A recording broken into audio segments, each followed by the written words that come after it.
मिला? जी। जी sir. Page number 9। Page number उसमें 9। देखो, हाँ पेज नंबर 9, उसमें देखो नीचे लिखा हुआ पश्चिमी हिंदी का उदाहरण देखो। ढोला, मरिय, ढिल्ली, यमुच्चीय, मेच्छ शरीर। ये जी। ये उदाहरण है। ये सब आपको सर इग्नू पढ़ना बुक के होगा क्या, याद करके। यूनिवर्सिटी से जो बुक मिला है इग्नू, वही? हाँ हाँ। हाँ हाँ, जी उसी में उसी मैम, में। उसी बुक में से बताएंगे टीचर्स।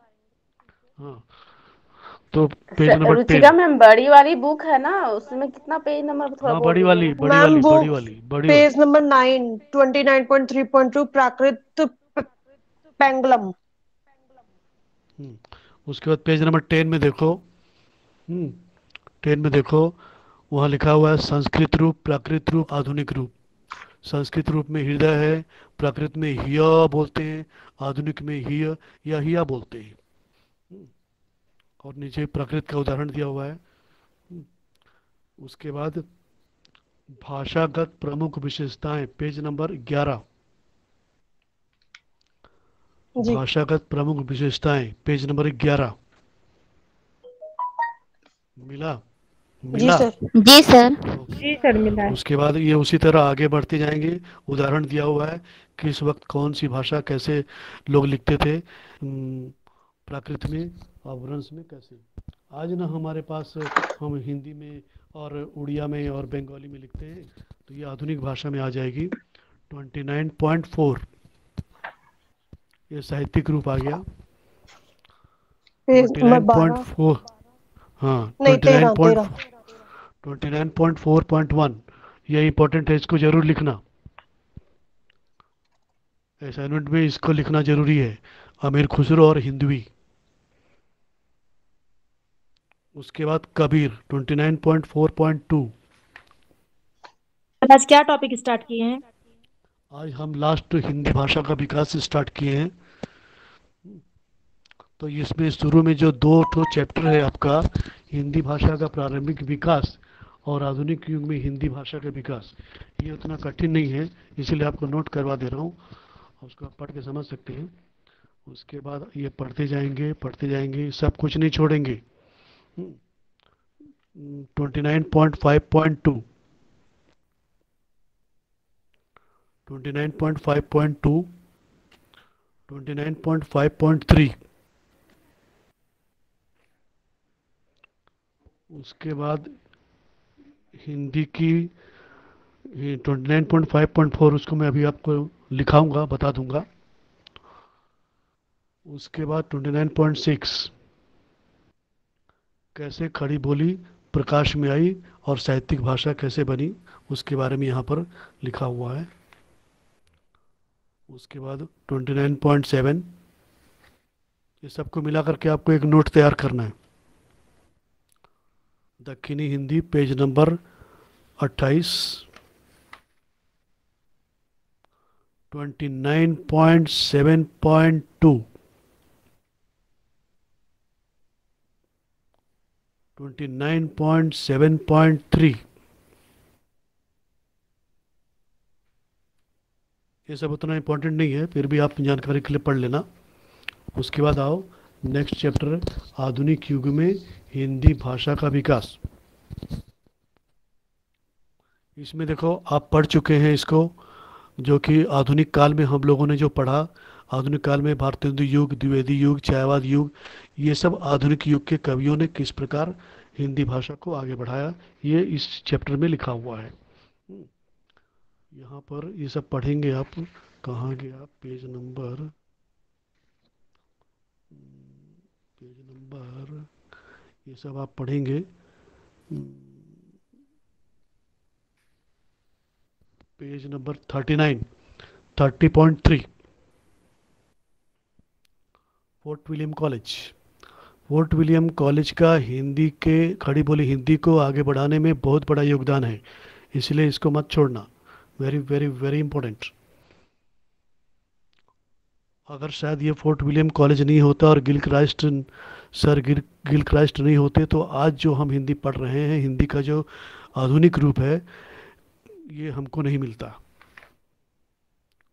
उसके बाद वो द्विवेदी, भारतेंदु ने किस प्रकार परिमार्जित किया, परिनिष्ठित किया, ये आप जानते हैं, पढ़ चुके हैं। उसके साथ साथ 30.4 में देखो लिखा है हिंदी की पत्रकारिता का, यानी हिंदी को बढ़ाने में, हिंदी को प्रचार प्रसार करने में हिंदी की पत्र पत्रिकाओं का भी बहुत योगदान है, क्योंकि उसको ज़्यादा लोग पढ़ते हैं, ज़्यादा लोग पढ़ते हैं, इसीलिए उसका हिंदी का प्रचार प्रसार इसके इसके माध्यम से बहुत अधिक हुआ। 30.5, वहाँ देखो ऊपर में बहुत सारे पत्र पत्रिकाओं के नाम लिखे हैं, उसके जो प्रकाशक हैं, संपादक हैं, उसके भी नाम लिखे हैं।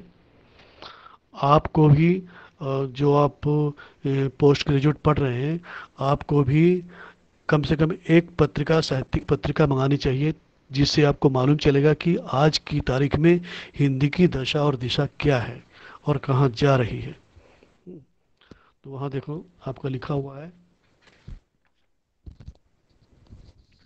पेज नंबर 44 में भारतेंदु युग, जो कि आप पढ़ चुके हैं।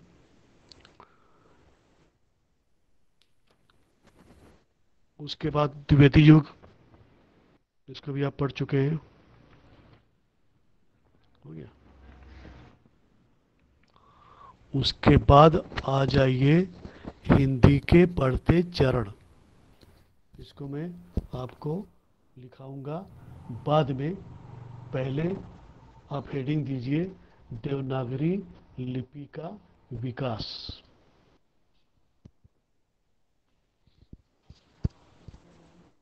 देवनागरी लिपि का सर लिखवा रहे हैं विकास। आप अभी?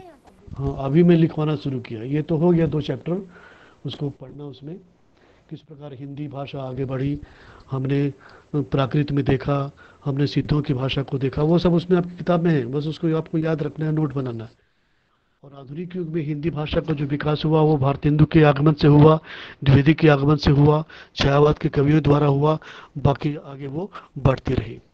इसमें 2 चैप्टर इंपॉर्टेंट है, हिंदी के बढ़ते चरण और देवनागरी लिपि का विकास। तो पहले आप देवनागरी लिपि का विकास लिखिए।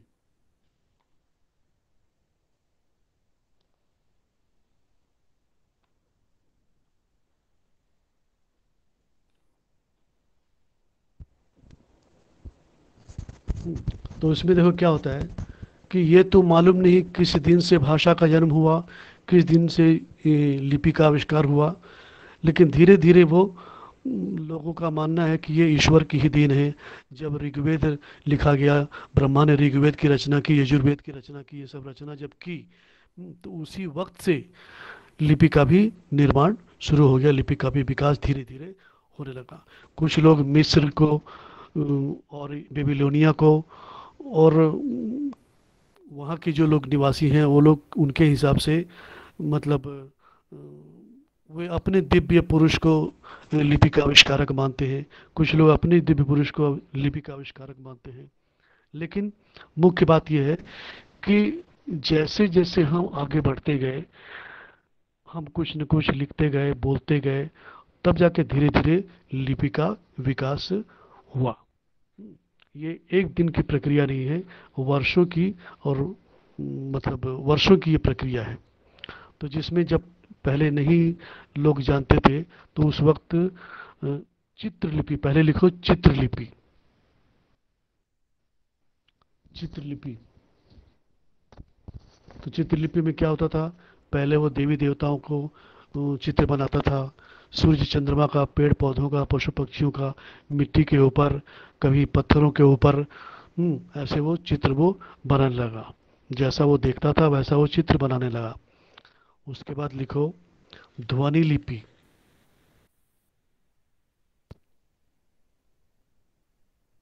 ध्वनि लिपि,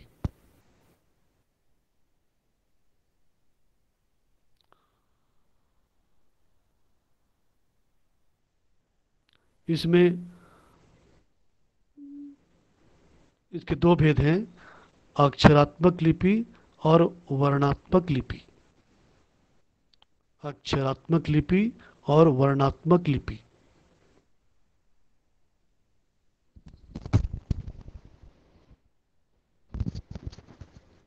देवनागरी लिपि क्या है, वो अक्षरात्मक लिपि है, इसमें स्वर और व्यंजन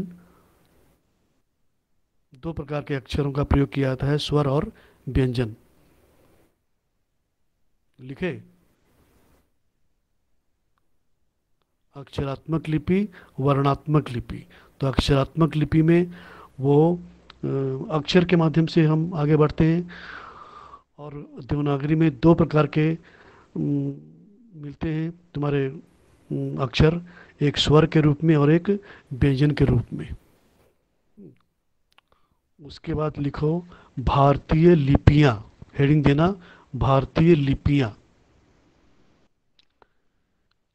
भारतीय लिपियां, सिंधु लिपि,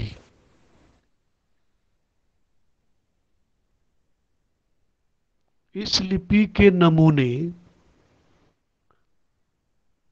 इस लिपि के नमूने, हेडिंग देना भारतीय लिपियां, सिंधु लिपि। इस लिपि के नमूने मोहनजोदड़ो और हड़प्पा की खुदाई भी मिलते हैं।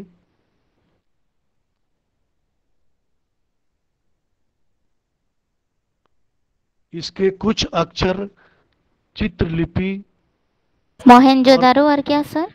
हड़प्पा हड़प्पा हड़प्पा की खुदाई में मिलते हैं। यह लिपि मोहरों पर खुदी हुई है, मोहरों पर खुदी हुई है। इसके कुछ अक्षर चित्रलिपि और कुछ ध्वनि लिपि के हैं।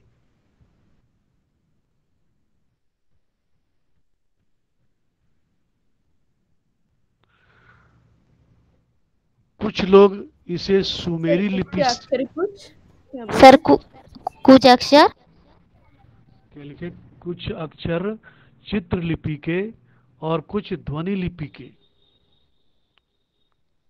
कुछ अक्षर चित्रलिपि के और कुछ अक्षर कुछ ध्वनि लिपि के।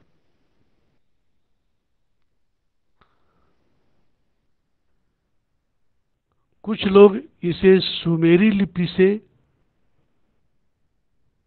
कुछ लोग इसे सुमेरी लिपि से और कुछ द्रविड़ द्वारा निर्मित मानते हैं।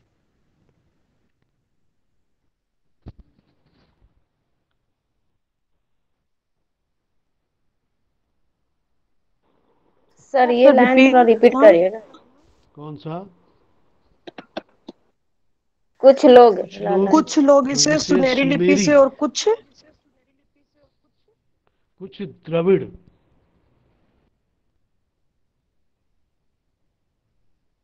सर सुमेरी है, सुमेरी है, सुमेरी, सुमेरी लिपि से मानते हैं। तो कुछ द्रविड़ों द्वारा निर्मित, कुछ द्रविड़ों द्वारा निर्मित। उसके बाद लिखो ब्राह्मी लिपि, ब्राह्मी लिपि।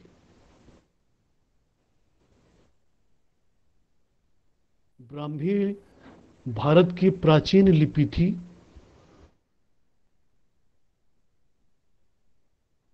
ब्राह्मी भारत की प्राचीन लिपि थी, जिसके नमूने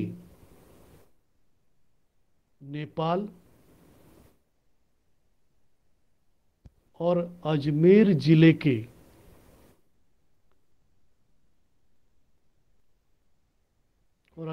से प्राप्त हुए। लिखो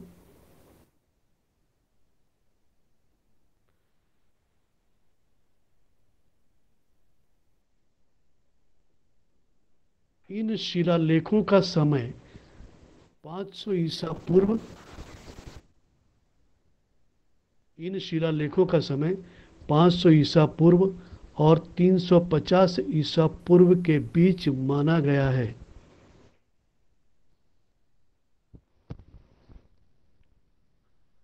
500 ईसा पूर्व और 350 ईसा पूर्व के बीच माना गया है।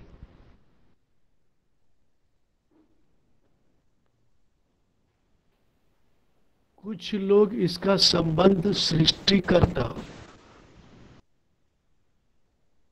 कुछ लोग इसका संबंध सृष्टिकर्ता ब्रह्मा से जोड़ते हैं।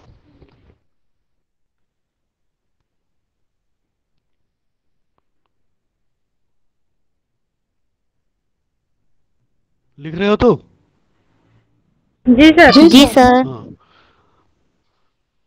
कुछ लोग इसका संबंध सृष्टिकर्ता ब्रह्मा से जोड़ते हैं, तो कुछ लोग ब्राह्मणों द्वारा निर्मित होने के कारण, ब्राह्मणों द्वारा निर्मित होने के कारण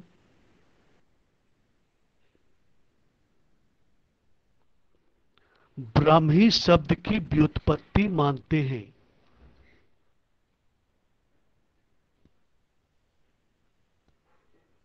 ब्राह्मण द्वारा निर्मित ब्राह्मणों द्वारा निर्मित होने के कारण ब्राह्मण से ब्राह्मी शब्द की, ब्राह्मणों द्वारा निर्मित होने के कारण ब्राह्मण से ब्राह्मी, ब्राह्मी,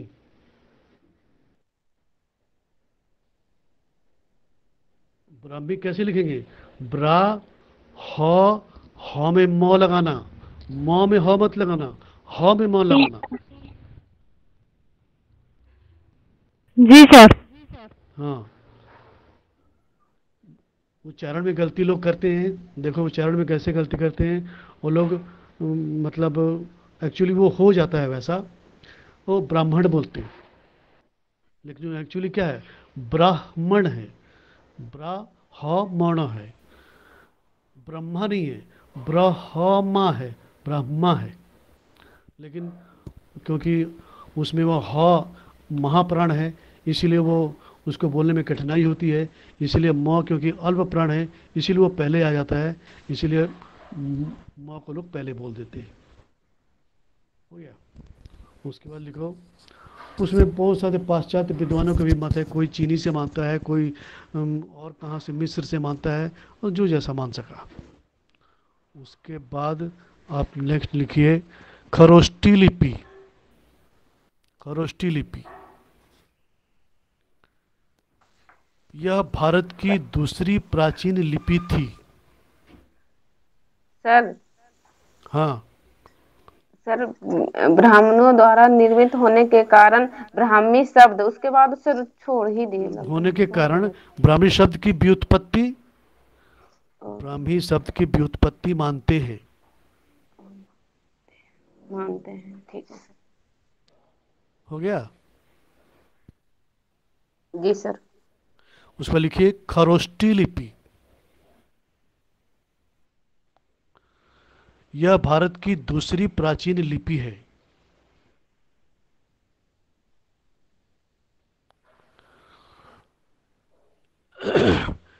इसके शिलालेखों का समय, इसके शिलालेखों का समय अशोक का शासन काल है। इसके शिलालेखों का समय अशोक का शासन काल है।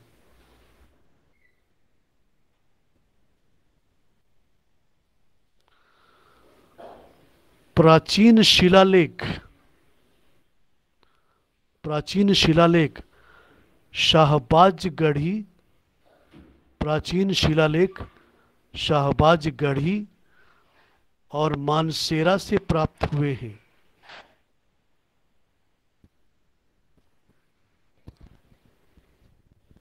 शाहबाजगढ़ी और मानसेरा, मानसेरा से प्राप्त हुए हैं।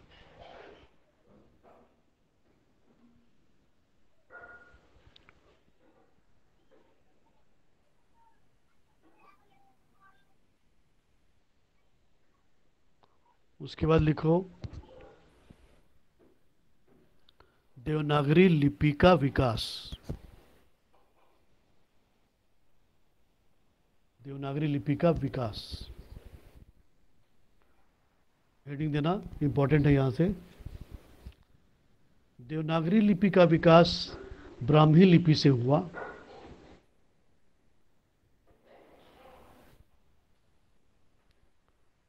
ब्राह्मी लिपि का, देवनागरी लिपि का विकास ब्राह्मी लिपि से हुआ।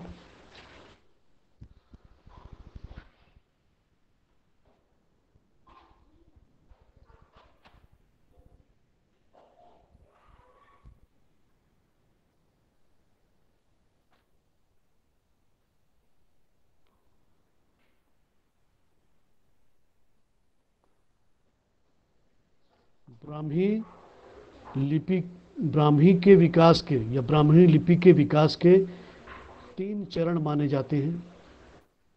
ब्राह्मणी लिपि के विकास के 3 चरण माने जाते हैं। ब्राह्मणी लिपि के विकास के 3 चरण माने जाते हैं। नंबर वन प्रागैतिहासिक काल।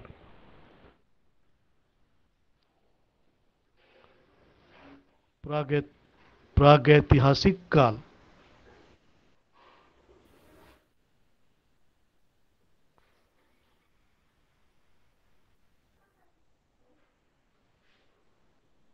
उसके बाद जिसका समय लिखो 600 ईसा पूर्व से 600 ईसा से पूर्व 600 ईसा पूर्व से पूर्व। नंबर 2 600 ईसा सर पूर्व से। सर एक बार इसको अच्छा से बोलिए सर। 600 प्राग ईसा पूर्व से। हाँ, प्राग ऐतिहासिक काल 600 ईसा पूर्व से पूर्व।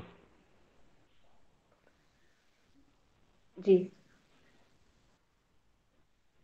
600 ईसा 600 पूर्व के पहले। से पूर्व। दूसरा बौद्ध जी काल।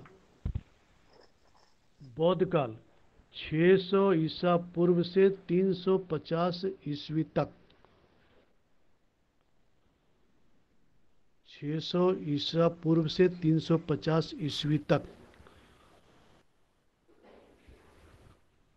उसके बाद लिखो तीसरा गुप्त काल 350 से 350 ईस्वी से 600 ईस्वी तक।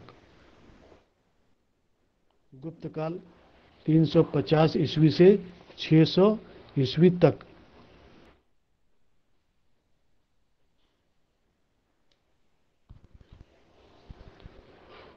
उसके बाद लिखिए देवनागरी का स्वरूप।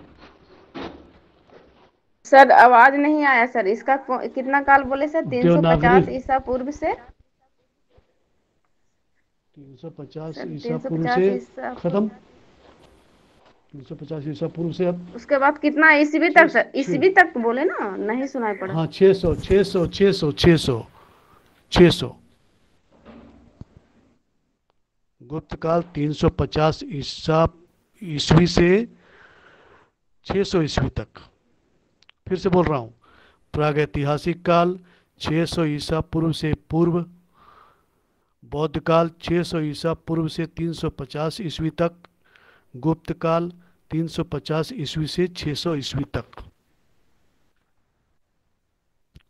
हो गया? जी सर। उसको हेडिंग दीजिए देवनागरी का स्वरूप। देवनागरी का स्वरूप। देवनागरी एक अक्षरात्मक लिपि है।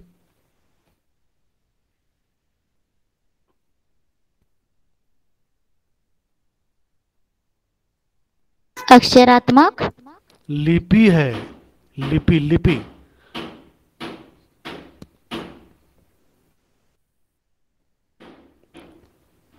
देवनागरी में 14 स्वर और 33 व्यंजन हैं। देवनागरी में 14 स्वर और 33 व्यंजन हैं।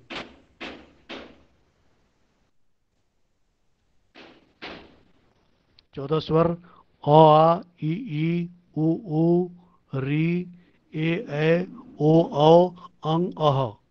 लिखिए अ आ इ ई उ ऊ री ए ओ अंग अह। सर अंग को हटा दिया गया है ना? अंग कहाँ इसमें आ गया? ओ अंग सर अह। आ ई ई उ ऊ। हाँ री ए ओ अंग अह। कौन क्या बोला अभी? सर मैं बोल रही हूँ अंग और अ को तो हटा दिया गया है ना? नहीं तो वो जी आज न हटाया गया है मानक में, लेकिन जो जी था उसको तो हमको पढ़ना पड़ेगा ना। ठीक है सर। उसके बाद ये तो व्यंजन 11 में है सर। आ कहाँ आ इ 11? ई उ ऊ री ए औ अंग अंगहा। हाँ, कितना हुआ? 11। 13। 13 हुआ सर। 13 हुआ ना? 13 उसके हुआ सर। 13, उसके बाद लिखो, इसके अतिरिक्त संस्कृत में प्रयुक्त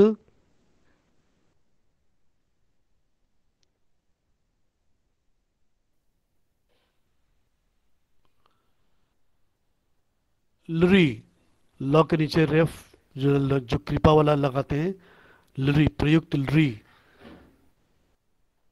को भी स्वर माना गया। हो गया? उसके बाद व्यंजन आप लिख लीजिए पूरा, जितना जानते हैं घर में बैठ के लिखना, क से लेकर ह तक। हम्म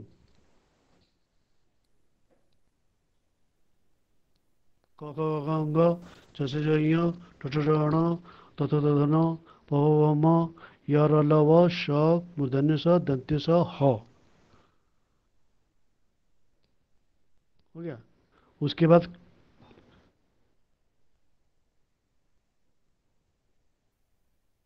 उसमें फिर मराठी का जो ल आता है उसको भी लिखना, मराठी का जो ल आता है उसको लिखना। चश्मा पहनने वाला, कल किसने बोला था चश्मा पहनते? पूरा गोल गोल घुमा देते हैं, 8 लिख देते हैं, वर्टिकल 8 लिख देते हैं, ऊपर शुरू रेखा दे देते हैं। उसके बाद फिर ड़ और अढ़ भी लिखना, ड़ और अढ़, ड़ और अढ़। डमरू वाला डा और ढक्कन वाला ढा। वो तो पहले लिखोगी, उसके बाद ह के बाद क ख सर वो तो लिख ग। लिए सारे। आपने डा और ढा बोला ना, वो वाला बोला है मैंने। हाँ, ड और ढ जो है वो पहले लिखी लिखी होगी तुम लोग। जी। जी सर। तो वो ट ठ ड ढ में जाएगा। उसके बाद अलग से ड़ और अढ़, उसी के नीचे बिंदु दे देना है, ड के नीचे बिंदु, ढ के नीचे बिंदु। सर बहुत सारे ऊपर जो छात्र लिखे हैं बिंदु नहीं लगेगा ना, बाद का जो उस लिखेंगे तब लगेगा। हाँ, उसमें लगेगा। बहुत सारे विद्यार्थी इस अंतर को नहीं समझ पाते, ड को ढ बोल देते हैं, अड़ को ढ बोल देते हैं।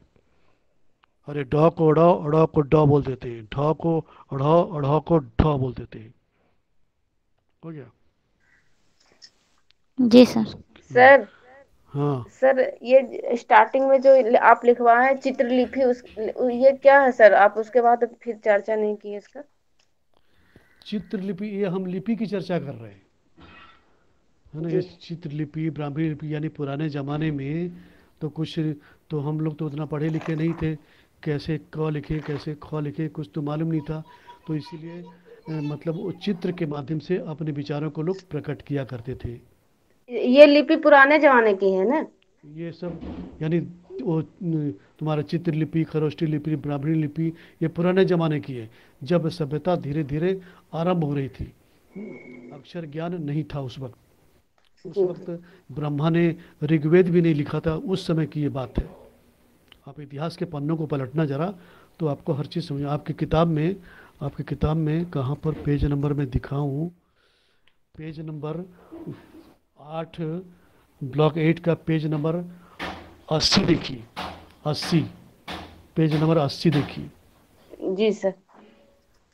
नहीं, उस जैसे ये चित्रलिपि और ध्वनि लिपि मतलब बोल कर उसके बाद फिर भारतीय लिपियां का हेडिंग डलवाएं सर, तो वही हम सोचे ये वो भी तो भारतीय लिपि में ही आएंगे ना? हाँ, वो सब भारतीय लिपि में ही आएंगे, लेकिन वो प्राचीन लिपि में है, ओ जी जी प्राचीन लिपि में जाएंगे।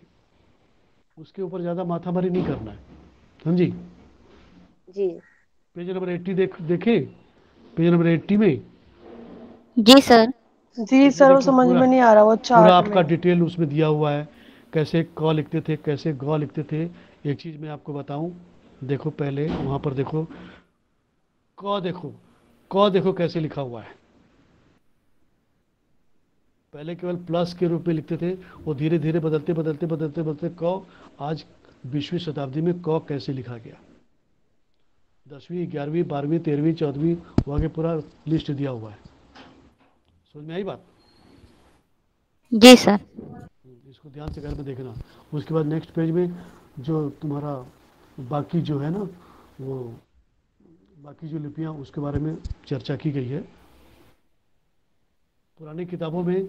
जो तुमको ये आज तो से एकदम बिल्कुल पुरानी बिल्कुल जो उर्दू जैसा पुरानी लग जो रहा कि, देखने में। पुरानी किताब जो है यानी 1950-60 के आसपास जो किताबें तुमको मिलेंगी उसमें देखना अ ए ड़ ये सब उसी तरह मिलेंगे। हम्म, अच्छा, उसके बाद आगे बढ़िए आप। हम्म, देवनागरी लिपि के गुण। देवनागरी लिपि के गुण।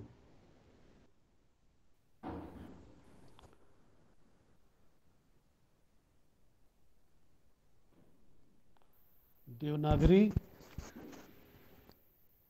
वर्णमाला में वर्णों का क्रम अत्यंत व्यवस्थित है। देवनागरी वर्णमाला में वर्णों का क्रम अत्यंत व्यवस्थित है। पहले स्वर आते हैं फिर व्यंजन। पहले स्वर आते हैं फिर व्यंजन। वर्णों का क्रम की बात क्या बोले? क्रम अत्यंत व्यवस्थित है। पहले स्वर आते हैं फिर व्यंजन।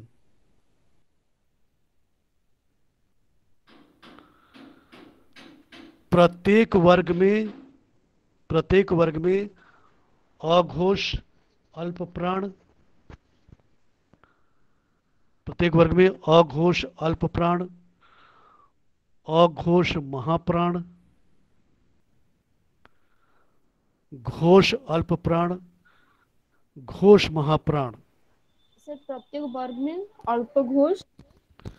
प्रत्येक वर्ग में तुम ऐसे लिखो, प्रत्येक वर्ग में अल्प प्राण और महाप्राण, अल्प प्राण और महाप्राण तथा नासिक्य व्यंजनों का क्रम रहता है। सर ये लाइन थोड़ा रिपीट कर दीजिए सर, प्रत्येक वर्ग में। प्रत्येक वर्ग में अल्प प्राण, महाप्राण और नासिक्य व्यंजनों का क्रम रहता है।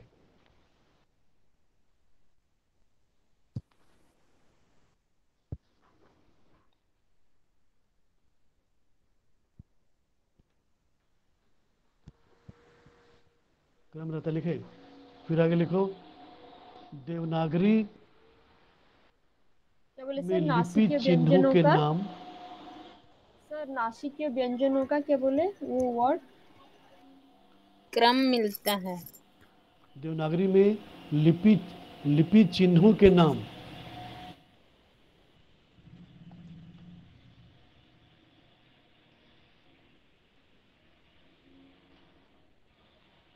लिपि चिन्हों के नाम उसके उच्चारण के निकटतम हैं।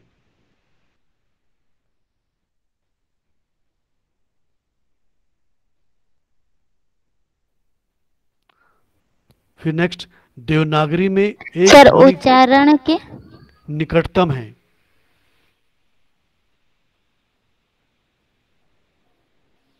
जैसे अ आ क ख ग।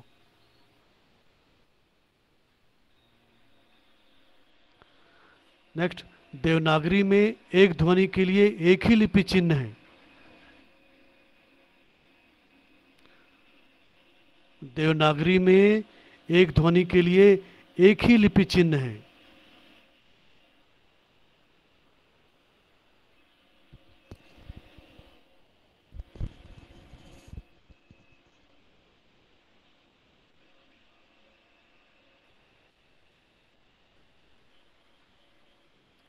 लेकिन लेकिन तुम्हारा रोमन में या इंग्लिश में वैसा नहीं है। इंग्लिश में जैसे हिंदी में हमारा, इसमें देवनागरी में क के लिए क ही है, लेकिन वहाँ इंग्लिश में क के लिए के भी है, सी भी है और सी एच भी है और क्यू भी है ना। हाँ सर वो सबका उच्चारण एक ही क से ही होता है। के लिखने जी से भी सर, क, इसलिए के लिखने से भी क। इसलिए हेलो, के हाँ लिखने से सर, भी क। इसलिए बोलिए। हाँ सर, इसलिए इसे विश्व की वैज्ञानिक लिपि कही जाती है। हाँ विश्व में बिल्कुल एकमात्र देवनागरी ऐसी लिपि है जो वैज्ञानिक लिपि है। हाँ। के लिए के भी क है, सी भी क है, सी एच भी क है, और क्यू भी क है। अच्छा, फिर उसके बाद लिखो, ऐसे तो बहुत सारे हैं।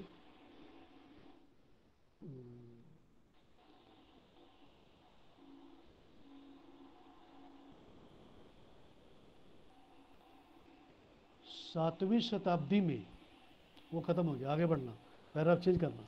सातवीं शताब्दी में हर्षवर्धन की मृत्यु के बाद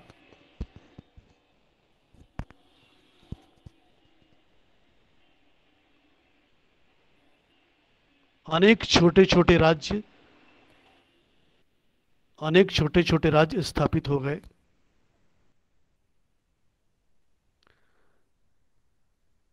जिसका प्रभाव लिपियों पर पड़ा।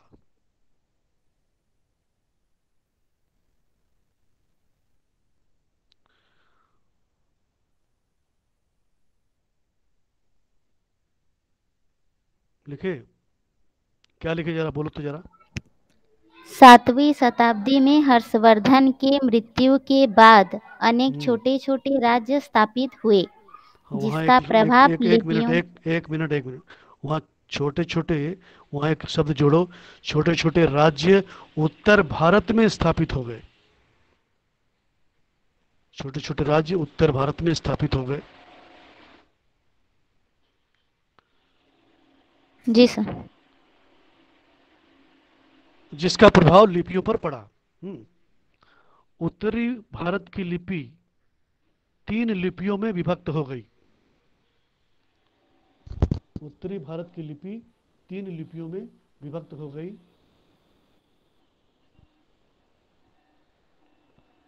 शारदा, नंबर 1 शारदा,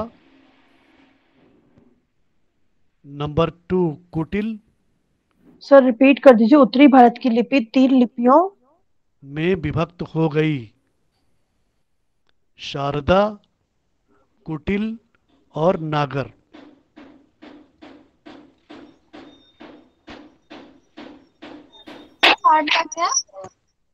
नागर, शारदा, कुटिल और नागर 3 भागों में विभक्त हो गई। सर कश्मीर एक कोश। Sir sir excuse me sir. हम्म हम्म ये क्या बोलते हैं, जो कुटिल लिपि है ना सर, कुटिल हम्म लिपि हम्म, उसके अंतर्गत ही आएगा दोनों भाग, नागरी और आपका शारदा लिपि, ये इसके हाँ उपभाग है सर। हाँ। तो तो उसको ये तो मैं थोड़ा और डिटेल दे दे रहा हूँ। कश्मीर जी को शारदा का अधिवास कहा जाता है। कश्मीर को शारदा का अधिवास कहा जाता है। कश्मीर को शारदा का अधिवास कहा जाता है। इसी आधार पर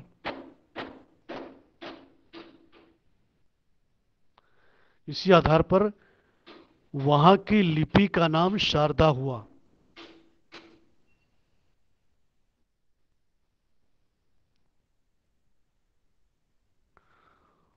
कुटिल लिपि नाम का आधार कुटिल लिपि नाम का आधार वर्णों की टेढ़ी मेढ़ी आकृतियां हैं।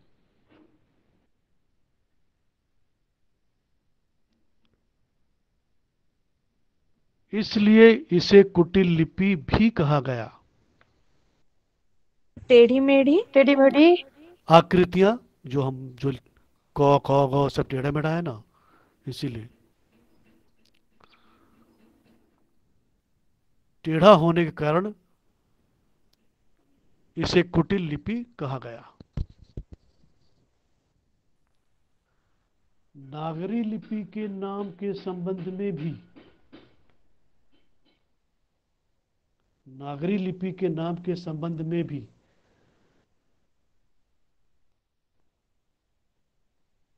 कई मतभेद हैं।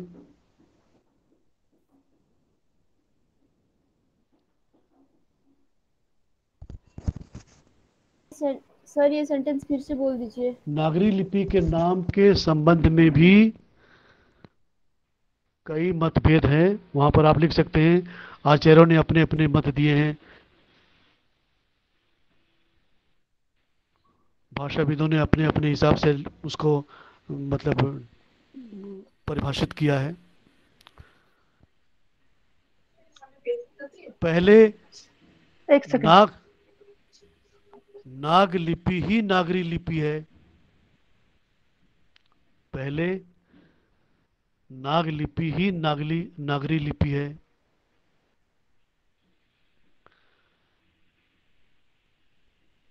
दूसरे नंबर 2 मतलब गुजरात के नागर ब्राह्मणों द्वारा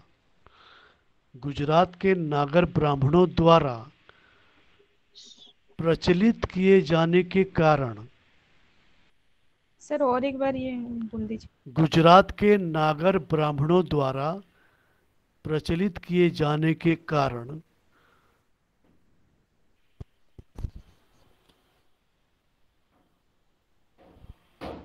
नागरी नाम प्रसिद्ध हुआ।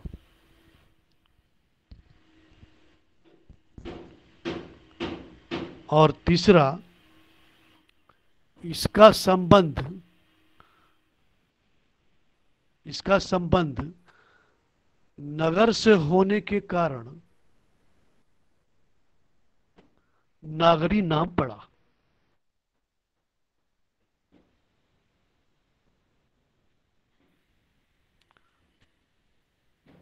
संबंध नगर से होने के कारण नागरी नाम पड़ा।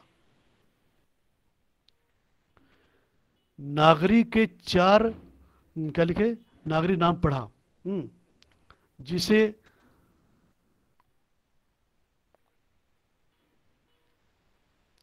कुछ लोगों के अनुसार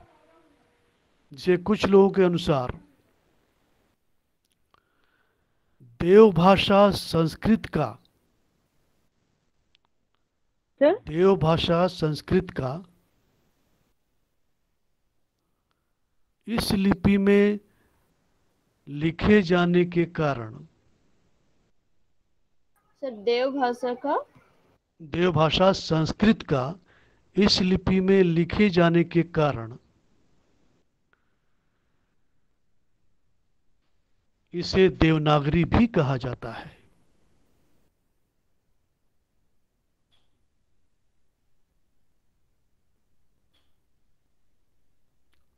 आजकल यही नाम प्रचलित है। नागरी के 4 उपभेद। नंबर 1 अर्धनागरी,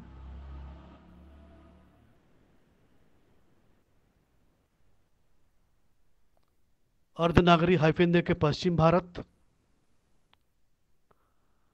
पूर्वी नागरी पूर्वी भारत,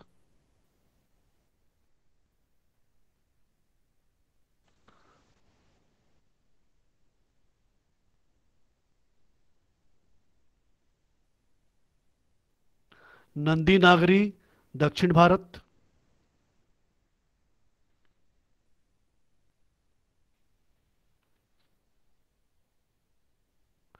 और नागरी तुम्हारा बिहार, मध्य प्रदेश, उत्तर प्रदेश, राजस्थान। सर चौथा वाला क्या बोले? चौथा वाला नागरी में बिहार, मध्य प्रदेश, उत्तर प्रदेश, राजस्थान। सर हम पहला के अलावा हमको कुछ सुनाई ही नहीं पड़ा सर। अर्धनागरी के बाद हमको कुछ नहीं सुनाई पड़ा आपका आवाज। हमको कुछ नहीं सुनाई पड़ा तो मटेरियल में देखना, मटेरियल में सारी चीजें हैं, लिखा हुआ है। जी सर थोड़ा सा बता दीजिए ना प्लीज सर। बिहार, मध्य प्रदेश, अर्धनागरी के बाद दूसरा क्या बोले सर? उत्तर प्रदेश। देखिए, पूर्वी नागरी, नंदी नागरी, पहला है अर्धनागरी पश्चिमी भारत, दूसरा पूर्वी नागरी पूर्वी भारत, तीसरा नंदी नागरी दक्षिण भारत, और चौथा नागरी जो भी बिहार, मध्य प्रदेश, उत्तर प्रदेश आदि में बोले जाते हैं।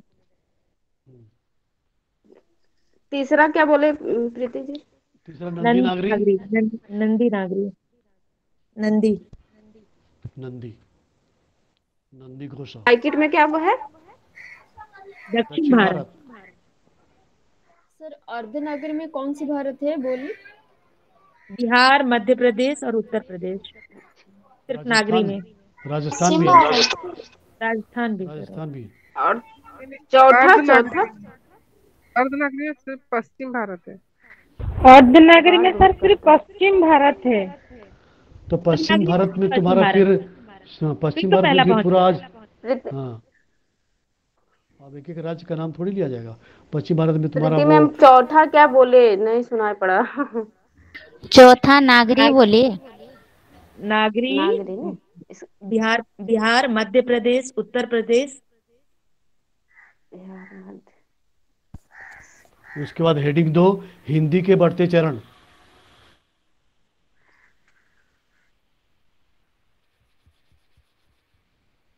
समझे? हिंदी के जी बढ़ते चरण सर। हेडिंग। इसमें देखो, थोड़ा सुनो जरा मेरी बात को। पहले 4 पंक्तियां मैं सुनाता हूँ पहले, कि आप बड़े, आप आपको मैं बहुत बहुत धन्यवाद देना चाहता हूँ कि आप लोगों ने हिंदी को चुना और हिंदी में पोस्ट ग्रेजुएट पढ़ रहे हैं, यानी हिंदी में पीजी पढ़ रहे हैं। आप पीजी कर रहे हो ना? पीजी। जी सर। पीजी का मतलब graduation. Post graduate. Post graduation.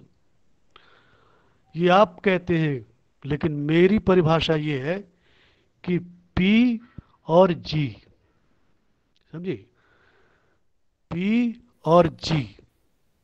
Post graduate तो आपकी सिलेबस के अनुसार है, लेकिन मेरी परिभाषा है कि पी और जी। तो क्या पी? हिंदी लिटरेचर को पी, हिंदी साहित्य को पी। अब तक आप पी रहे हैं, 10-15 दिनों से पी जी रहे सर। हैं, और उसके बाद उनको, उसके बाद उस आगे बढ़िए, अपनी ज़िंदगी को आगे बढ़ाइए। तो पी और जी। कौन कहता है नशा सिर्फ शराब में होती है? कौन कहता है नशा सिर्फ शराब में होती है? एक बार साहित्य का नशा पी कर देखो, जिंदगी भर नशा ही नशा है। आई बात समझ में? जी सर। जी सर। अच्छा। उसके बाद, हिंदी से सुबह, हिंदी से शाम होती है, हिंदी ही हमारी पहचान होती है। इसे संभाल कर रखना मेरे यारों, क्योंकि यही देश की आन बान और शान होती है। समझे? हिंदी से सर सुबह, पहले हिंदी वाला से, फिर से बताइए ना। सर पहले वाला फिर से बताइए। अरे भी बहुत पढ़ना है, बस सुनो केवल। बहुत सारी बातें अभी मुझे बतानी है, अभी आपको, बस सुनो। बाद में हम चर्चा कर लेंगे। यानी आज आपके देश में हिंदी की स्थिति, मतलब कहाँ से, देखो हम कहाँ से लेकर के कहाँ तक पहुँच गए आज भी। लेकिन लोग, बहुत लोग हैं जो देशद्रोही लोग जो हैं, जो हिंदी का विरोध करते हैं, राष्ट्रभाषा का विरोध करते हैं, राजभाषा का विरोध करते हैं, और अपनी मातृभाषा का विरोध करते हैं। पता नहीं वे क्यों विरोध करते हैं। देखो, अंग्रेजों ने फोर्ट विलियम कॉलेज का नाम हमने पहले लिया था। वे लोग पहले, अगर वे नहीं आते तो आज आपके देश में वो खड़ी बोली का प्रचार प्रसार नहीं हुआ था। वे लल्लू लाल, सदल मिश्र और इंशा अल्लाह खां जैसे विद्वान नहीं आते तो हिंदी का प्रचार प्रसार नहीं होता।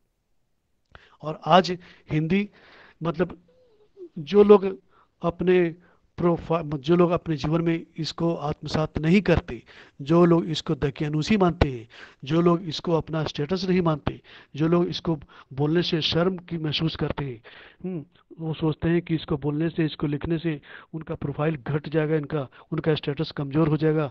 उन लोगों के लिए मैं ये बताना चाहता हूँ कि आज हिंदी तुम्हारा वो प्लेटफॉर्म में देखो, बस स्टैंड में देखो, ये अमीरों की भाषा है, ये गरीबों की भाषा है, ये छोटे बड़े सबकी भाषा है, और पूरे देश को जोड़ने वाली एक मधुर भाषा है। नरेंद्र मोदी पूरे विश्व में कहीं भी जाते हैं वो हिंदी में बकबक करते हैं।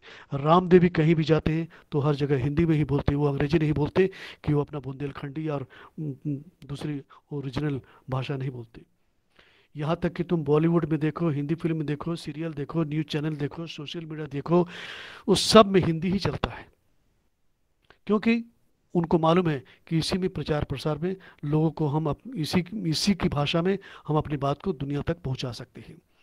डिस्कवरी चैनल को भी बाद में जब मालूम चला, पहले वो अंग्रेजी में चलती थी, डिस्कवरी चैनल को भी बाद में मालूम चला कि वो तुम्हारा कि पूरे दुनिया के लोग देखते हैं और भारत तो सबसे बड़ा उसका मार्केटिंग जगह है, उसने डिस्कवरी को हिंदी में कर दिया। नेशनल ज्योग्राफी ने भी हिंदी में कर दिया, हिस्ट्री चैनल भी हिंदी में कर दिया, एनिमल प्लानिट भी हिंदी में कर दिया, हर जगह। और तो और आज आप व्हाट्सएप और फेसबुक, इंस्टाग्राम सब जगह आप मैसेज हिंदी में ही देते हैं।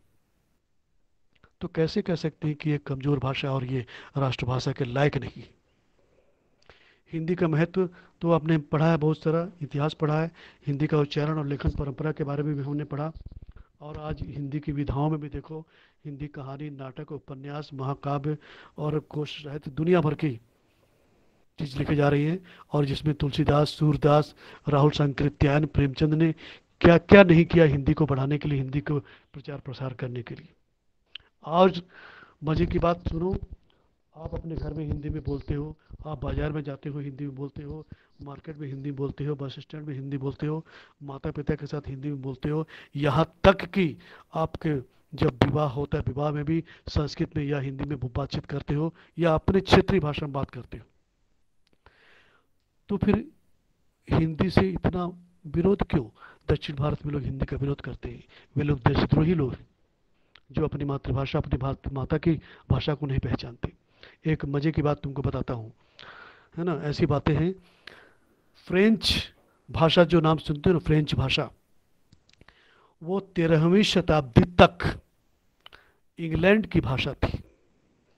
13वीं शताब्दी यानी जो इंग्लैंड हमारे देश में आकर के अपना अंग्रेजी का प्रचार प्रसार, सुनना मेरी बात को ध्यान से, हेलो जी सर, सुन रहे हैं सर। जो इंग्लैंड, जो ब्रिटेन, ब्रिटिश साम्राज्य वहाँ से निकलकर हमारे देश में आकर के उन्होंने अंग्रेजी को फैला दिया, वो उसी ब्रिटिश मतलब ब्रिटेन में 13वीं शताब्दी तक फ्रेंच भाषा का राज चला करता था। फ्रेंच भाषा वहाँ की राजभाषा हुआ करती थी। पूरे देश में फ्रेंच में लोग बोलचाल, वहाँ की लिखाई पढ़ाई सब फ्रेंच भाषा में हुआ करती थी। लेकिन मतलब कई वर्षों तक, 100 वर्षों तक वो राज की। अचानक 1700 में महारानी विक्टोरिया के मन में ये बात आई कि अरे हमारी मातृभाषा तो अंग्रेजी है, हम फ्रेंच भाषा को क्यों स्वीकार करेंगे। और रातों रात 22 नवंबर 1650 में ये रातों रात ये निर्णय ले गया। 22 नवंबर की बात बता रहा हूँ, 22 नवंबर 1650 में ये बात उनके दिमाग में आई, ये निर्णय लिया गया कि अब हमारे देश की भाषा फ्रेंच नहीं होगी, क्या होगी, इंग्लिश होगी। और 1 जनवरी 1651 से ब्रिटिश सरकार ने फ्रेंच भाषा को फेंक दिया, उसका मतलब उसको हटा दिया, और वहाँ पर ये घोषणा कर दी कि जो लोग फ्रेंच भाषा का प्रयोग करेंगे उनके ऊपर 50 पाउंड का जुर्माना लग जाएगा। और 1 जनवरी 1651 से वहाँ की राजभाषा इंग्लिश हो गई, वहाँ की पढ़ाई लिखाई, वहाँ का हर चीज़ अंग्रेजी हो गया। तो जब अंग्रेज ये बात कर सकता है तो हमारे देश के लोगों को क्या हो गया है, हमारे देश की सरकार को क्या हो गया है, वो हिंदी को क्यों नहीं अपनाती। राजभाषा उसने घोषित कर दिया, लेकिन राष्ट्रभाषा घोषित क्यों नहीं करती। क्योंकि मेरे देशवासियों का जमीर मर चुका है। मेरे देशवासी लोग अपने देश से उतना प्रेम नहीं करते, क्योंकि मेरे देशवासियों को अपने स्टेटस, अपने हाई फाई, अपने हाई सोसाइटी और पाश्चात्य संस्कृति के रंग में वे रंग चुके हैं। अपने बच्चों का जन्मदिन वे केक काटने और मोमबत्ती जलाकर बुझाने में मत उनको आनंद आता है, जबकि हमारी भारतीय परंपरा है दीपक जला करके हम किसी शुभ कार्य का प्रारंभ करते हैं, जबकि बुझाना हमारी संस्कृति नहीं है, लेकिन हम उस संस्कृति को हमने अपना लिया है बात समझ में। और इसी को आगे बढ़ाते हुए हमारे सरकार ने और वार्धा समिति जो है, क्या बोलते हैं, राष्ट्र प्रचार समिति वार्धा ने हिंदी को विश्व स्तर तक ले गई। आज उसके विकास के लिए पूरे विश्व में विश्व हिंदी सम्मेलन मनाए जाते हैं। और आज तक लगभग 10-11 सम्मेलन हो चुके हैं, जिसमें लिखो प्रथम विश्व हिंदी सम्मेलन 11 जनवरी 1975 नागपुर। लिखना, प्रथम विश्व हिंदी सम्मेलन 11 जनवरी 1975 नागपुर।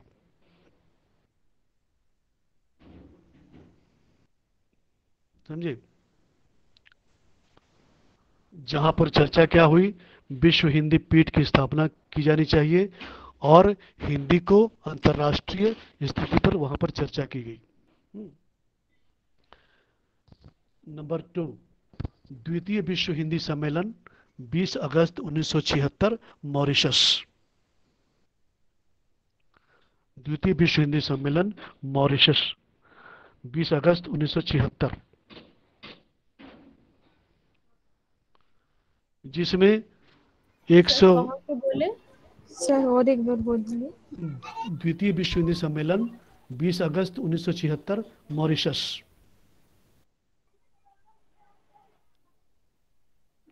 वहां पर 285 प्रतिनिधियों ने हिस्सा लिया था। 17 देशों के 285 प्रतिनिधियों ने हिस्सा लिया। उसके बाद तीसरा विश्व हिंदी सम्मेलन 28 से 30 अक्टूबर 1983 नई दिल्ली। तीसरा विश्व हिंदी सम्मेलन 28 से 30 अक्टूबर 1983 नई दिल्ली। 28 से 30 अक्टूबर 1983 नई दिल्ली, जिसमें क्या हुआ, 30 देशों के 260 प्रतिनिधियों ने हिस्सा लिया था। उसके बाद चौथा विश्व हिंदी सम्मेलन 2 दिसंबर तृतीय वाला एक बार और बता दीजिए।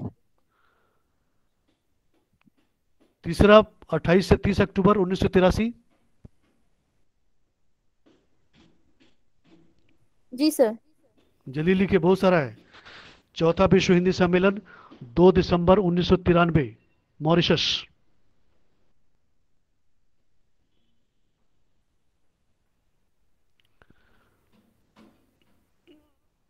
इसमें जो चर्चा हुई, मतलब जो प्रस्ताव जो पारित हुए, इसमें जो रिजोल्यूशन जो पास हुआ, विश्व हिंदी सचिवालय मॉरिशस में खोला जाना।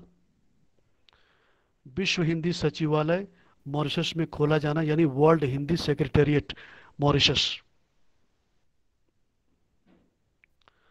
आज भी तुमको बता दूं, आपकी जानकारी के लिए, आज भी वहां पर साल भर में कम से कम 10-15 कार्यक्रम हिंदी में आयोजन किए जाते हैं। और वहां से एक पत्रिका निकलती है, विश्व हिंदी समाचार, जो पूरी तरह से हिंदी में निकलती है, और उसकी एक एक प्रति कभी मेरे पास आती है। और आपको जानकर आश्चर्य होगा कि उस प्रति में जो मेरा जो पता लिखा रहता है, और वो मेरा पता वो हिंदी में ही लिखा रहता है, वो अंग्रेजी में नहीं लिखा रहता है। डॉक्टर राधा कृष्ण विश्वकर्मा, वो बरगढ़ उड़ीसा करके हिंदी में ही लिखा रहता है, पिन कोड तक हिंदी में लिखा रहता है। आज आप बैंक में जाते हैं या पोस्ट ऑफिस में जाते हैं, तो आप आंख बंद करके हिंदी में लिखिए, कोई प्रॉब्लम नहीं होगा, कोई समस्या नहीं होगी, क्योंकि ये राजभाषा है हमारे देश की। समझे ना, देश की राजभाषा है। तो जब राजभाषा होने के कारण हम ही इसका प्रयोग नहीं करेंगे तो आगे कैसे बढ़ेगी। इसीलिए इसके दोषी हम ही हैं, क्योंकि हम आज भी कहीं ना कहीं अंग्रेजों के गुलाम हैं। उस अंग्रेजों के गुलाम हैं जिस अंग्रेजों ने हमें 200 वर्षों तक गुलाम बना के रखा, लेकिन उनके जाने के बाद हम आज भी उनको छोड़ नहीं पाए हैं। ये हमारी मतलब क्या, ये मूर्खता के सिवा और कुछ नहीं। नंबर उसमें प्रस्ताव जो पारित हुए, भारत में अंतर्राष्ट्रीय हिंदी विश्वविद्यालय खोला जाना। विश्व हिंदी सचिवालय लिखे, भारत में अंतर्राष्ट्रीय भारत में अंतर्राष्ट्रीय हिंदी विश्वविद्यालय खोला जाना, पूना। और आपकी जानकारी के लिए बता दूं, पूना में आज अंतर्राष्ट्रीय हिंदी विश्वविद्यालय खुल चुका है। ये इसी का सम्मेलन का ही प्रभाव है कि हिंदी आज धीरे धीरे आगे बढ़ रही है। उसके बाद लिखो, विभिन्न विश्वविद्यालयों में हिंदी पीठ की स्थापना। विभिन्न विश्वविद्यालयों में हिंदी पीठ की स्थापना। विदेशों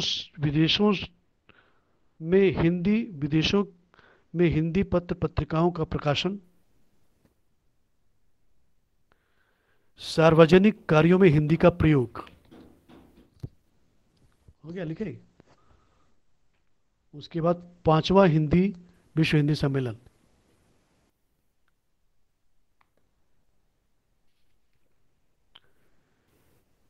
पांचवा विश्व हिंदी सम्मेलन 4 से 8 अप्रैल 1996। पांचवा विश्व हिंदी सम्मेलन 4 से 8 अप्रैल 1996, port of Spain.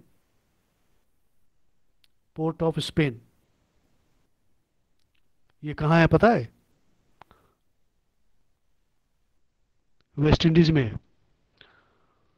West Indies university ने इसका आयोजन किया था 5वां विश्व हिंदी सम्मेलन का, और जो विषय थे उसमें अप्रवासी भारतीय और हिंदी, इस विषय पर चर्चा हुई, जिसमें 274 प्रतिनिधियों ने हिस्सा लिया और 150 विषयों पर चर्चा हुई। समझे? और इसमें 274 प्रतिनिधियों ने हिस्सा लिया और 150 विषयों पर चर्चा हुई। अप्रवासी भारतीय क्या बोले सर? और हिंदी। सुनो, जितना सुनो उतना लिखते जाओ, क्योंकि बहुत सारा है, अपने हिसाब से शॉर्टकट में लिखना। ये मैं लिखवा नहीं रहा हूँ, बस आपको टच कर रहा हूँ। जी सर। वहाँ पर क्या, भारत, त्रिनिदाद, कोरिया, चीन, Japan, America, Germany, UK, Norway, Sweden, Switzerland, New Zealand, इतने सारे देशों के हिंदी विद्वान वहाँ पर जमा हुए थे। और जो रिजोल्यूशन पास हुआ उसको लिखिए, विश्व समाज में हिंदी संपर्क भाषा। विश्व समाज में हिंदी संपर्क भाषा। विश्व में हिंदी अध्ययन अध्यापन। उसके बाद संयुक्त राष्ट्र की भाषा बनाने पर जोर। सर दूसरा वाला विश्व में हिंदी, में हिंदी अध्ययन अध्यापन। समाज में हिंदी। सर ये सेंटेंस बोल दीजिए ना, विश्व समाज विश्व में हिंदी अध्ययन अध्यापन।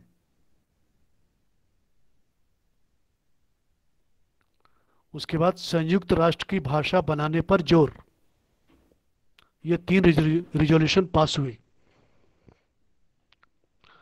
उसके बाद 6वां विश्व हिंदी सम्मेलन 14 से 18 सितंबर 1999, इंग्लैंड। 6वां विश्व हिंदी सम्मेलन 14 से 18 सितंबर 1999, इंग्लैंड। और वो जगह जो था, वो जगह इंग्लैंड में बनाया गया। देखो 14 सितंबर देखिए, 14 से 18 सितंबर 1999, और वो जगह का नाम था school of oriental and African studies hall. School of oriental and African studies hall.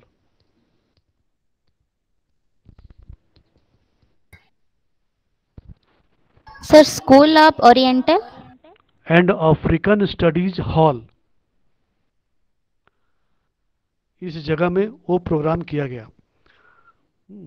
और जो लोग आयोजक थे उनके नाम जरा सुनो। हिंदी समिति यूनाइटेड किंगडम, हिंदी समिति यूनाइटेड किंगडम, गीतांजलि बहुभाषीय साहित्यिक समुदाय बर्मिंघम, गीतांजलि बहुभाषीय साहित्यिक समुदाय बर्मिंघम, भारतीय भाषा संगम, ये 3 लोग आज भी इंग्लैंड में हैं और हिंदी का प्रचार प्रसार कर रहे हैं। सर गीतांजलि क्या बोले? गीतांजलि बहुभाषीय साहित्यिक समुदाय बर्मिंघम।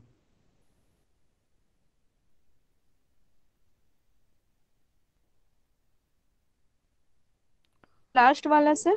भारतीय भाषा संगम।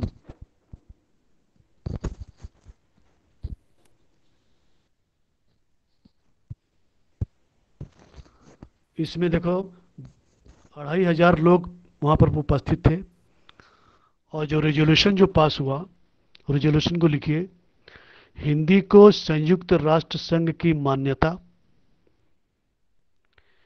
हिंदी को संयुक्त राष्ट्र संघ की मान्यता, हिंदी को सूचना तकनीकी के साथ जोड़ना,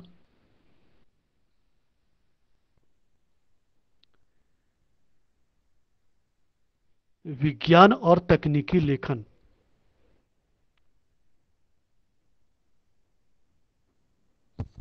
सातवां विश्व हिंदी सम्मेलन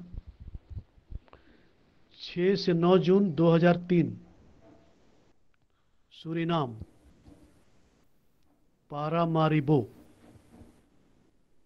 6 से 9 जून 2003, 2003 सूरीनाम, वेस्ट इंडीज में भी हुआ। वो जगह का नाम है पारामारिबो, पारामारिबो। और उसमें जो 2003 विषय बोले थे, सर? 3? 2003 बोला। इसमें जो विषय था हिंदी वेबसाइट की स्थापना, हिंदी वेबसाइट की स्थापना,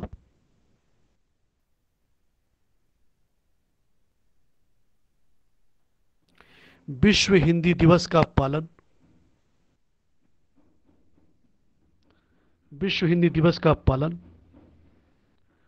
विश्व हिंदी दिवस कब मनाया जाता, कोई बता सकता है मुझे?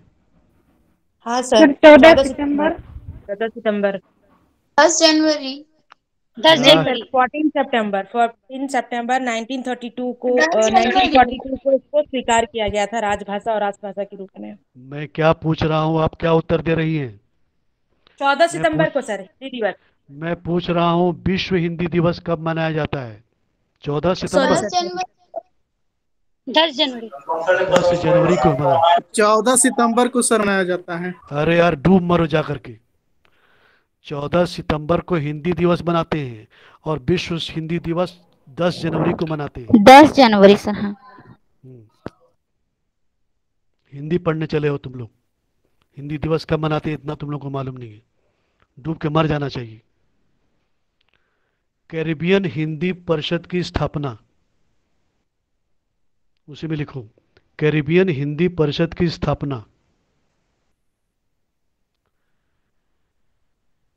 उसके बाद लिखो हिंदी पाठ्यक्रम में विदेशी हिंदी लेखकों की रचनाओं को शामिल करना। कैरिबियन हिंदी परिषद की स्थापना, हिंदी पाठ्यक्रम में विदेशी हिंदी लेखकों की रचनाओं को शामिल करना। इसमें 500 प्रतिनिधियों ने हिस्सा लिया था विश्व के। 8वां विश्व हिंदी सम्मेलन लिखिए। 8वां विश्व हिंदी सम्मेलन 13 से 16 जुलाई 2007, न्यूयॉर्क। 13 से 16 जुलाई 2007, न्यूयॉर्क।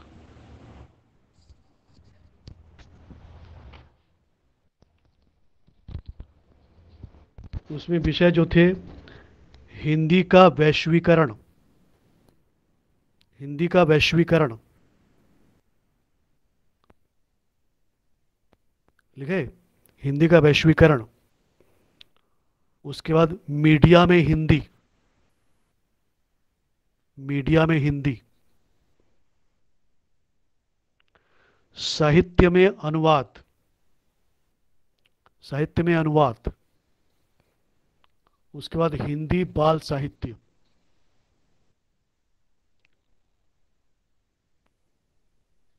हिंदी बाल साहित्य लिखे।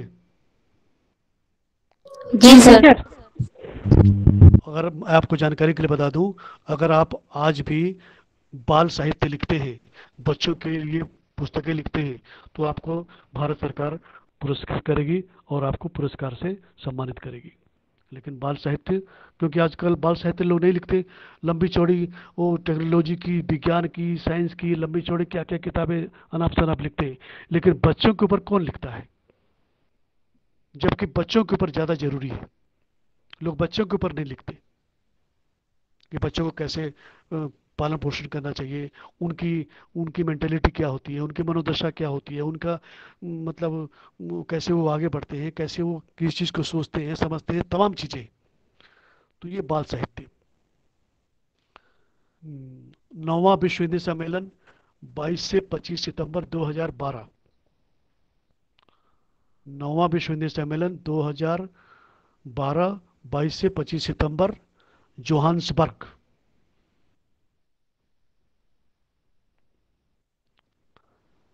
इसमें देखो विदेशी हिंदी साहित्य पर चर्चा हुई। सर यहाँ कौन से प्लेस में हुआ था? नोवा जोहान्सबर्ग, साउथ अफ्रीका, जोहान्सबर्ग, 22 से 25 सितंबर 2012, जोहान्सबर्ग। इसमें विषय था विदेशी हिंदी साहित्य पर चर्चा। विदेशों में बहुत हिंदी साहित्य लिखा जा रहा है, ये मत सोचना कि केवल आपके देश में लिखा जा रहा है, विदेशों में बहुत, अभी मैं आपको बताऊंगा कितना लिखा जा रहा है।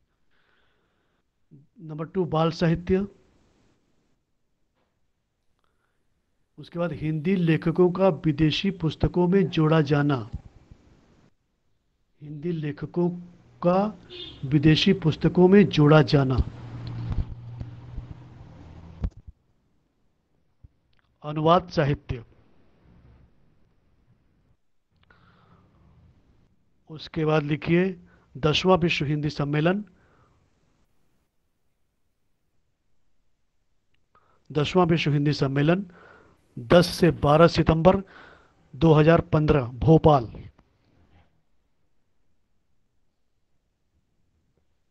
सर सन कितना? 2015 भोपाल में 10 हुआ से था। 12 सितंबर सितंबर सितंबर सितंबर 2015, भोपाल, और जिसको नरेंद्र मोदी जी ने उद्घाटन किया था। और इसमें जो विषय थे आधुनिक हिंदी साहित्य पर चर्चा, तकनीकी में हिंदी, मीडिया और हिंदी।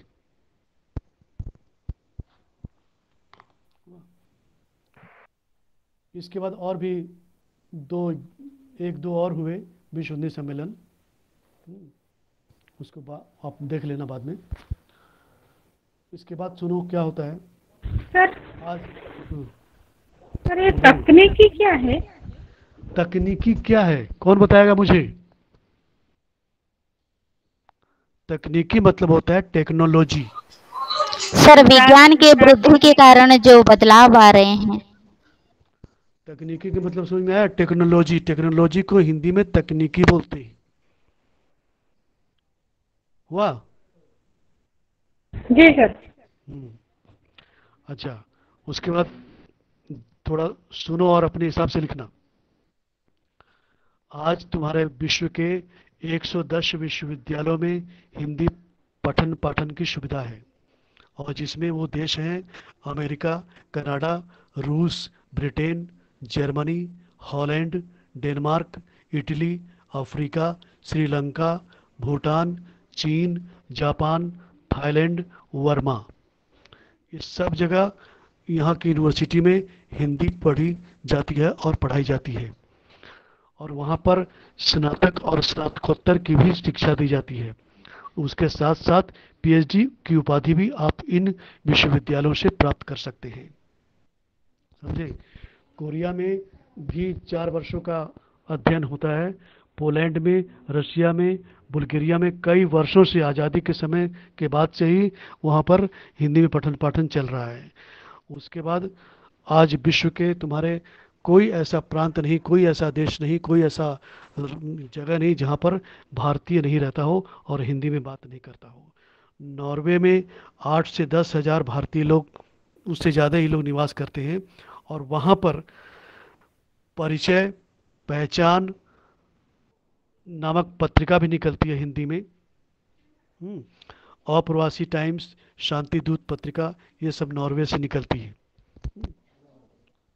और आपकी जानकारी के लिए बता दूं, प्रोफेसर जीन्स ने नॉर्वेजियन भाषा में श्रीमद् भागवत गीता का अनुवाद किया था। Sir professor Jenes JENES, Norwegian भाषा में गीता का अनुवाद किया। चाइना में देखो, प्रोफेसर चीन शेन ने वाल्मीकि रामायण का चाइना में अनुवाद किया। प्रोफेसर चीन हान ने रामचरितमानस का चीनी भाषा में अनुवाद किया। इटली में तुम्हारा ओरिएंटल यूनिवर्सिटी, वेनिस यूनिवर्सिटी, रोम यूनिवर्सिटी, मिलान यूनिवर्सिटी, ये सब जगह में तुम्हारा हिंदी पठन पाठन की सुविधा है।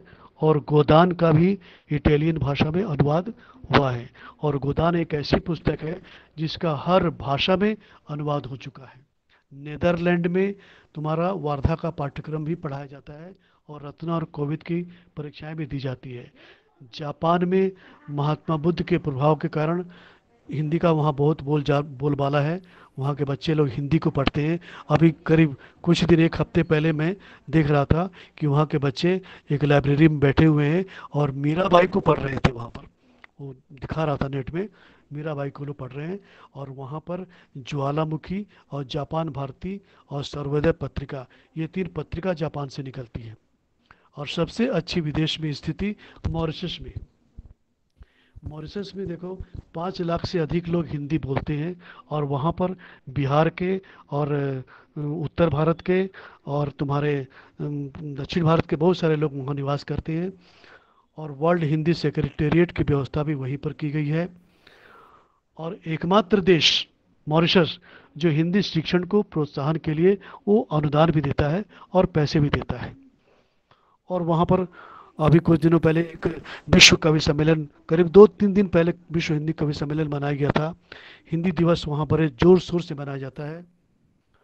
और पता नहीं आपको मालूम है कि नहीं मालूम कि बीबीसी नाम सुने हो? बीबीसी इंग्लैंड, सर अब इंग्लिश में आने लगा। जी सर। ब्रिटिश इंग्लिश में क्या वो हिंदी में ब्रिटिश ब्रॉडकास्टिंग कॉरपोरेशन किस जमाने से चल रहा है? हमारे बाप दादों के जमाने से चल रहा है। ABC यानी ऑस्ट्रेलिया ब्रॉडकास्टिंग कॉरपोरेशन, वो किस जमाने से चल रहा है? रेडियो, ये सब रेडियो में प्रसारित हो रहे हैं हिंदी में। वॉइस ऑफ अमेरिका, वो किस जमाने से हिंदी में वहाँ पर चर्चा चल रही है और बातचीत चल रही है। तो कहने का मतलब, अगर आप थोड़ा सा प्रयास करें, हम भारतीय थोड़ा सा जोर लगाएं, थोड़ा सा मतलब बस जोर क्या लगाना है, केवल आप जहाँ भी जाएं हिंदी में बोलिए। जब चाइना का राष्ट्रपति आकर के अपने देश में चाइना में बात कर सकता है, रशिया का राष्ट्रपति आकर के अपने मतलब रशिया में बोल सकता है, हिंदी नहीं बोलता है, तो हम क्यों दूसरी भाषा को अपनाएं? वे कहीं भी जाते, वे जहाँ भी जाते हैं अपनी भाषा बोलते हैं। हम भी जहाँ जाएं अपनी भाषा में बोलें, अपनी मातृभाषा का सम्मान करें, अपनी मातृभाषा का प्रचार प्रसार करें। क्योंकि जिस प्रकार वो दिन दूर नहीं, जिस प्रकार अंग्रेजों ने इंग्लैंड का इतना प्रचार प्रसार किया, आज हमें भी तो चाहिए कि हम हिंदी का प्रचार प्रसार करें। लास्ट बात, क्या इंग्लैंड में शिक्षा का माध्यम हिंदी है क्या? इंग्लैंड में शिक्षा का माध्यम हिंदी है क्या? या चाइना में, या जापान में, या जर्मनी में शिक्षा का माध्यम हिंदी है क्या? है क्या हिंदी वहां पर?